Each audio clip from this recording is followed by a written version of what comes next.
Hello, Algebra 2. This is Miss Janes.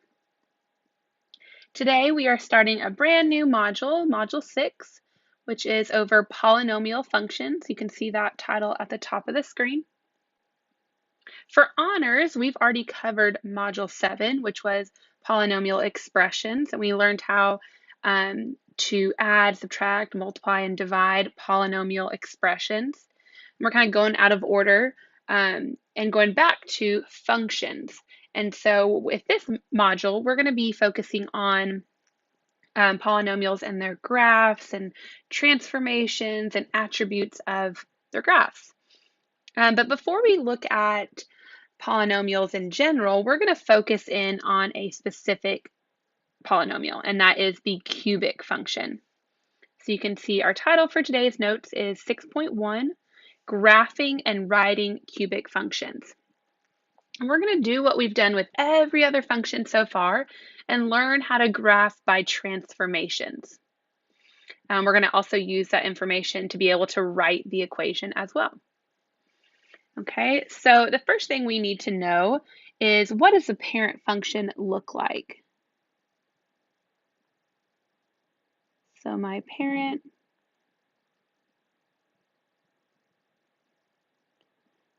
function for cubic is f of x is equal to x cubed. So I need to identify my parent function table, because that's always important when it comes to graphing transformations. And then I'll also make a sketch of the graph.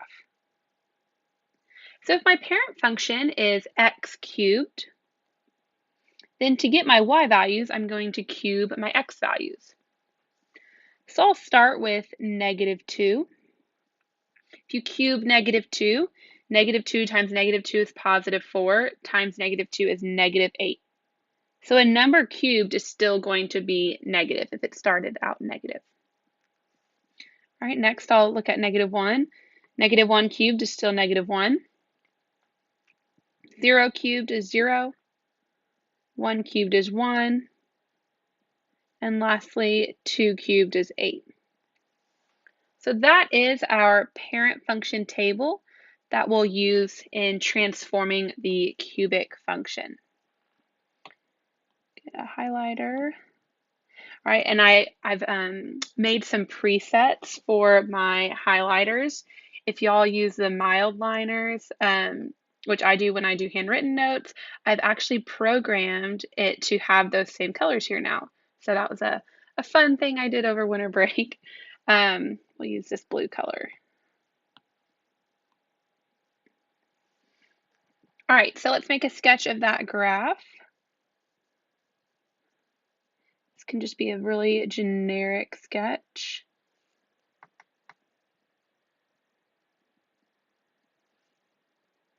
We have a point at 0, 0, a point at 1, 1, and a point at 2, 8.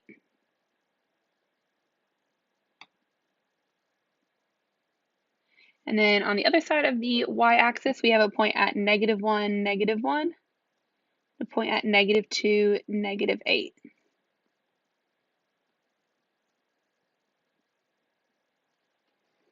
Okay, so to connect these points, it's a little bit different than some of the other functions we've seen, but the way I always suggest is start from the middle at 0, 0, and curve up, kind of like half of a parabola, and then go back to that middle point, 0, 0, and curve down to connect those other 2 points.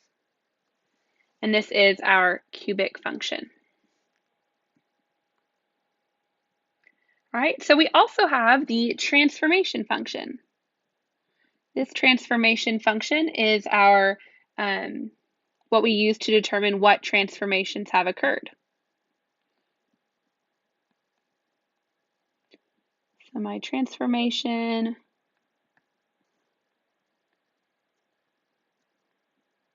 function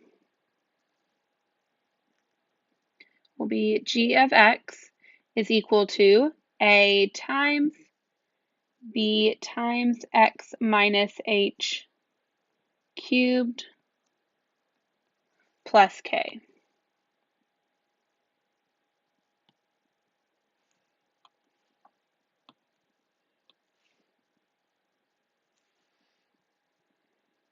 All right, so you can see that just like other functions we've looked at, we have a, b, h, and k as our transformation values, and those are going to change our x and y values in our table.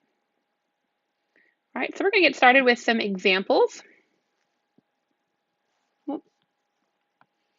Example 1, I have g of x is equal to x plus 2 cubed plus 1. So I'm going to first identify my transformations that have occurred, and I'm going to make my tables and then graph. Okay, so if you remember from other functions we've transformed, what's on the inside with x, b and h, are going to affect my x. And a and k are on the outside, they are going to affect y. So in this case, I only have an h and a k. My h is -2, which tells me that I'm going to be going to the left 2.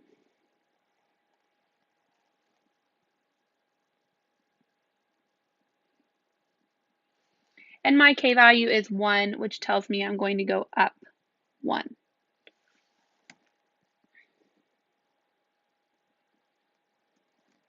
All right, so then my tables, I'll start with my original parent function, table.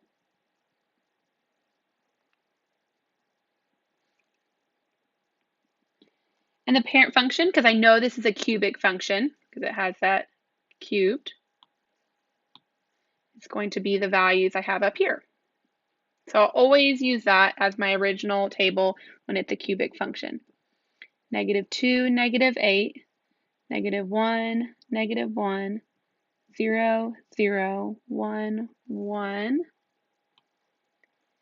Move this out of the way. And 2, 8. So now on to my transformation table. I organize this table by what affects x and what affects y. So my transformations on x are left 2, and the way I represent that in my table is x minus 2. For y, I moved up 1. My k value was 1, so I can represent that in my table by adding 1 to my y values. So my new x values are now -4, -3, -2, -1, and 0. And my new y values are now -7, 0, 1, 2, and 9. Right? So I'm going to take a graph and go ahead and graph this. So I have a point at -4, -7, -3, 0, -2, 1, -1, 2, and 0, 9. So that's like kind of off my graph. So again, we see this, this kind of pattern where there's these 3 points close together, and then there's these 2 points that are kind of on the outside. And so we'll identify that middle point, -2, 1, start there and curve up to connect those points. And then start from that middle point again and curve down to connect those other 2 points on that side. And that's our cubic function. So I'll highlight that. Our transformed cubic function. That middle point is really important. If you notice, that middle point is -2, 1, which if you look at our table, is the point 0, 0 transformed. And that point 0, 0 transform is what we call on the cubic function an inflection point. All right, and if you look at what h was -2 and k was +1. That inflection point represents H and K when it comes to our transformations. So we'll need to remember that information, use that for later. Okay, the point 0, 0 transformed. It's our inflection point on our graph. It's H and K. All right, next example. Example 2. I have g of x is equal to parentheses 1/2 times x minus 1 cubed minus 2. Okay, so looking at this function, I can see I have a little bit more transformations going on here.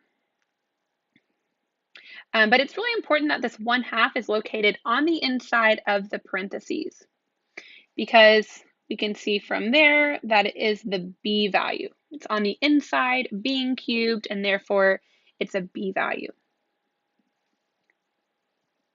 So if I identify my transformations that have occurred, the b value of 1/2 would make this a horizontal stretch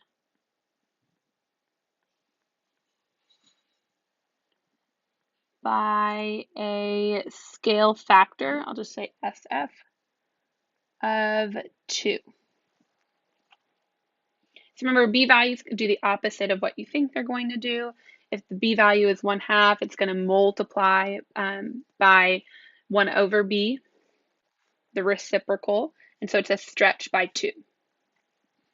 All right, then we can see that we have an h value of 1. That's going to make my graph go right 1. And then we have a k value of -2, so down 2 units. Okay, so I'll make my table. Go ahead and move this.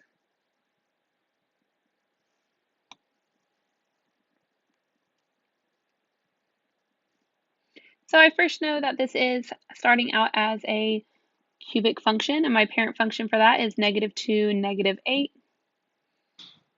-1, -1, 0, 0, 1, 1, 2, 8.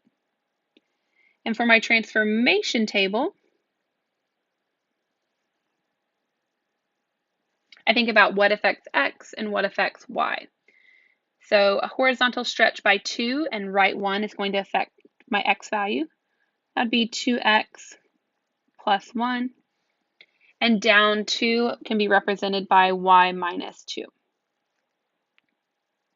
So to identify my new x values, I'm going to multiply my old ones by 2 and add 1. When I do that, I get -3, -1, 1, 3,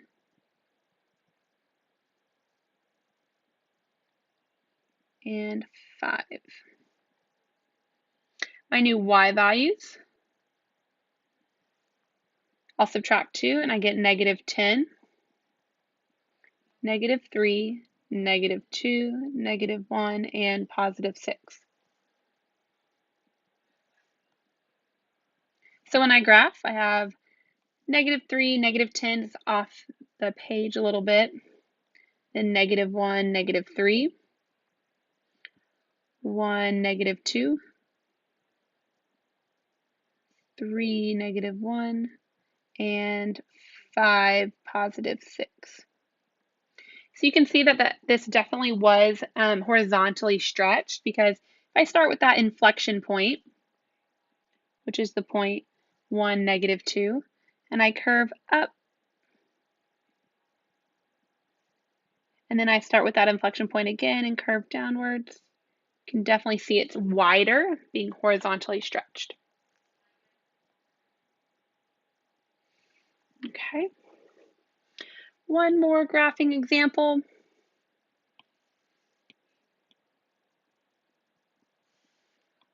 Example 3.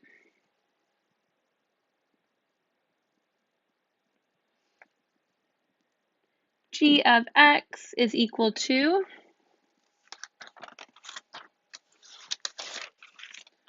-3 times x minus 4 cubed plus 1. So in this case, I have an a value because it's on the outside of the parentheses. But that a value is also negative. So we're going to have a reflection involved. Since it's an a value, it will be a vertical reflection across x-axis.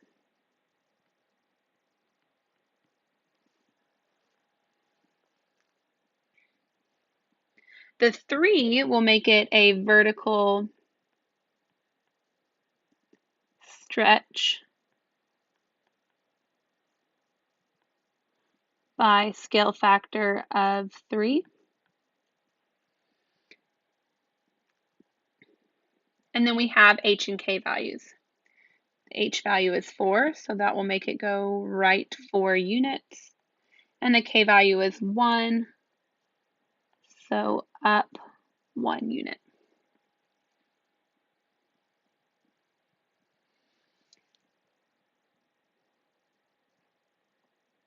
I'm going to start off by making my parent function table. I know this started as a cubic function because I see the cubed in the equation. So it starts off with the table -2, -8, -1, -1, 0, 0, 1, 1, 2, 8. And then my transformation table, I have to organize by what affects x and what affects y. The only thing that affects x here is the h value, so x plus 4. And my y values are affected by the a and k values. So -3 times y plus 1. My new x values are 2, 3, 4, 5, and 6. And my new y values are -3 times 8 is 24, plus 1 is 25.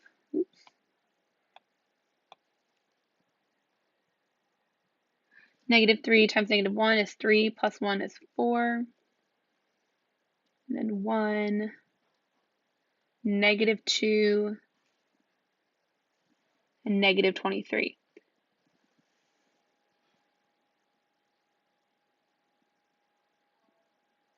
So this was definitely stretched with those large numbers.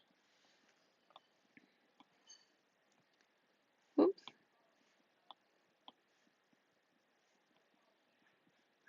All right, so I'll have a point at 225, definitely doesn't fit on the graph. 3, 4. Remember in your notes, make sure you're just making the best sketch you can. 4, 1, 5, -2, 6, -23 won't fit either. So now it looks like it's just these 3 points that are in a line. But we know this is a cubic function, so I can't just connect them in a line. I have to start with my inflection point and curve up to meet this point. And I start with the inflection point again and curve downwards to meet this point.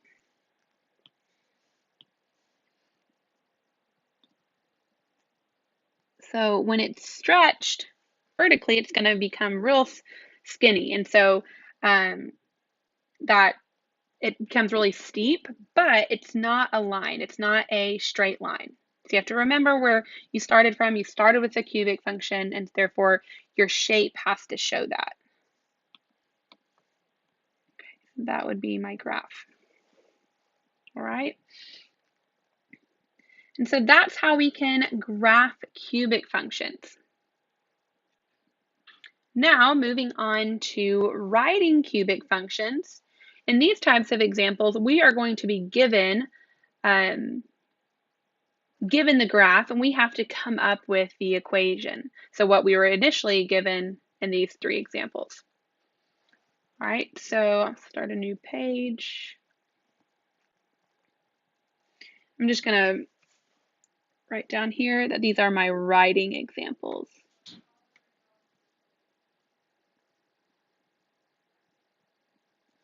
All right, so example 1,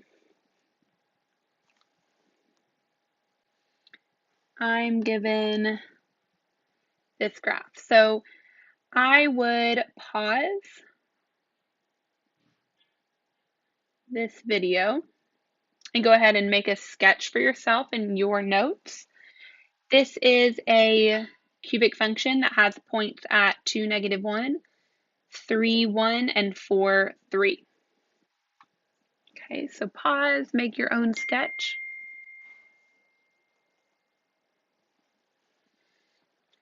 All right.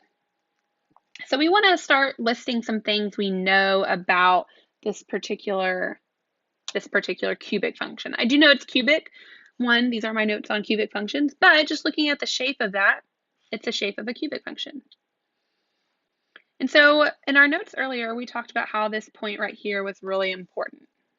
It's called the inflection point. And that point is my h and k value. And so in this particular example, my h and k is the point 3, 1. So h is 3, k is 1. And then if I want to figure out my equation, I'm going to need a little bit more information than that. And that's where I can use these other points. I can use one of those other points for x and y. And we've solved problems like this before with other functions, so we're going to be using that information. So I'll go ahead and just pick the point 4, 3.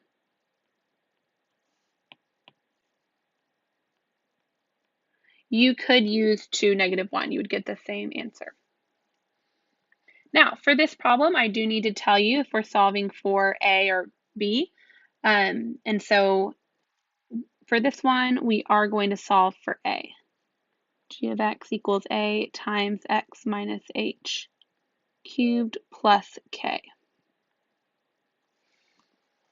So now it's just a matter of plugging the h, k, x, and y values into our equation. So g of x is my y, which is 3, equals a, I don't know that, times x, which is 4, minus h, so minus 3, cubed, plus k, which is 1. So now I solve. I can subtract the 1. I get 2 is equal to a times 4 minus 3 is 1 cubed. 1 cubed is 1, so 2 equals a times 1, which is just a. And now I can write out my final answer, which is g of x equals 2 times x minus 3 cubed plus 1. So in our final answer, we write out what our a, h, and k values in our equation. All right, I would say the biggest mistake people make here is just leaving out that little cubed. If we leave that out, it's no longer a cubic function that we're writing. So make sure to remember that. All right, example 2. I think we'll write it down below.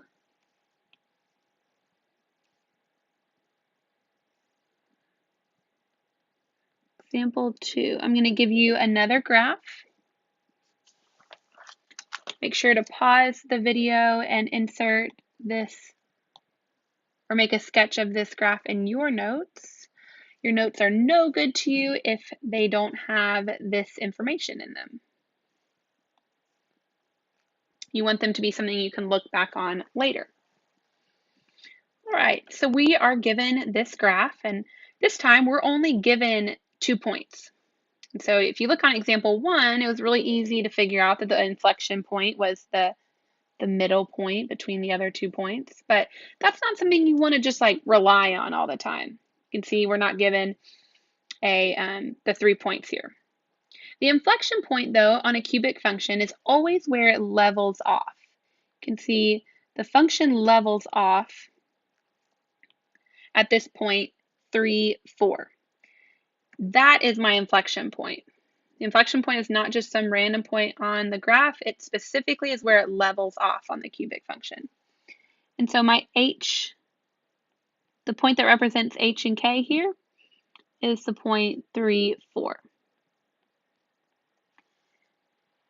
And I was only given one other point, so I'll use that for my x and y. That would be 0, 3. For this problem, I'm going to ask y'all to solve for b. G of x is equal to b times x minus h cubed plus k. Remember, b is on the inside being cubed. So we'll plug in our h, k, x, and y and solve for b. So g of x is my y, which is 3, equals b, I don't know, times x is 0, minus h, minus 3.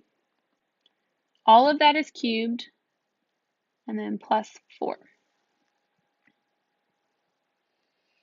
From here, I can subtract 4, and I get negative 1 is equal to b times negative 3 cubed. And so now I'm kind of stuck. I'm trying to solve for b, but b is being cubed here. And so in order to get rid of that cubed and solve for b, I need to think about what I could do. The opposite of cubing something is cube rooting it. So I could take the cube root of both sides, which would cancel out the cube. Cube root of negative 1 is negative 1. Remember, squared root and cube root are different from each other. Cube root, you're thinking what times itself 3 times is equal to negative 1. So that's negative 1 times negative 1 times negative 1 equals negative 3b. b times negative 3. Divide both sides by negative 3 and you get 1/3 is equal to b. So now I can write out my equation. G of x is equal to parentheses 1/3 times x minus 3 cubed plus 4. Don't forget that cubed.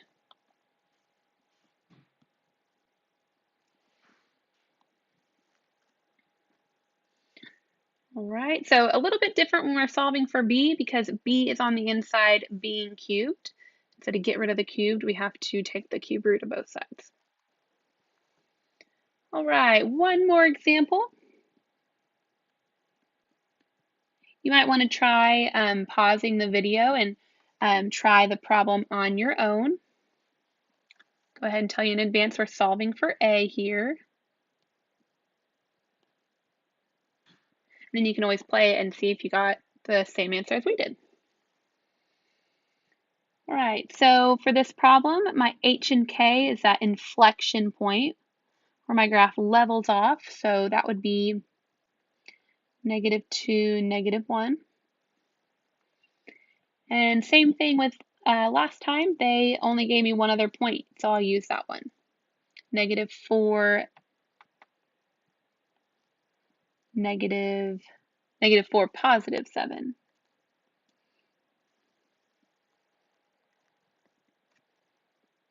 All right, so we're going to solve for a here.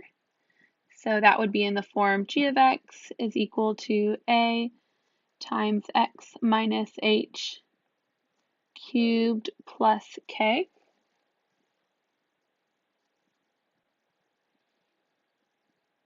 So we'll plug in what we know. X, y, h, and k.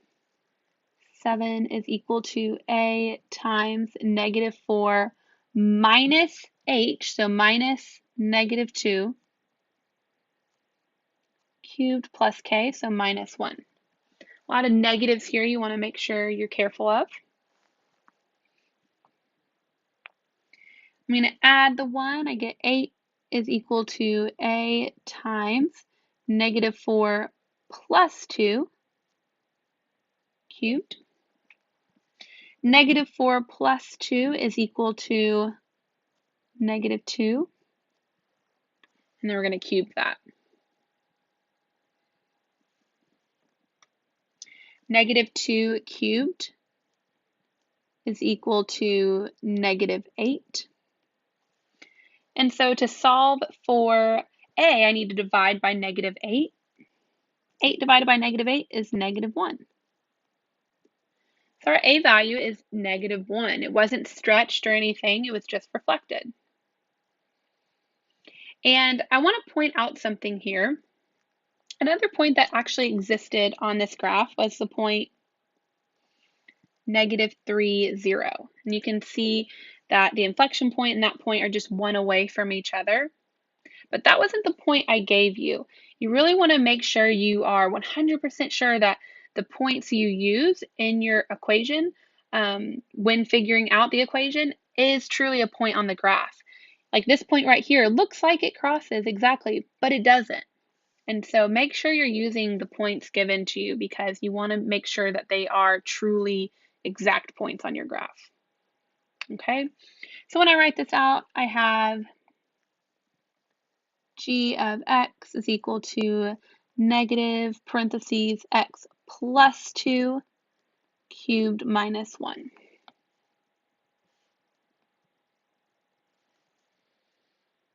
All right. So that was the portion of our notes on writing the equations of cubic functions. All right. We have our part of our notes on graphing. So both skills are things we need to be able to do with cubic functions, being able to graph them and write the equation of them given the graph. All right, but make sure to let me know if y'all have any questions.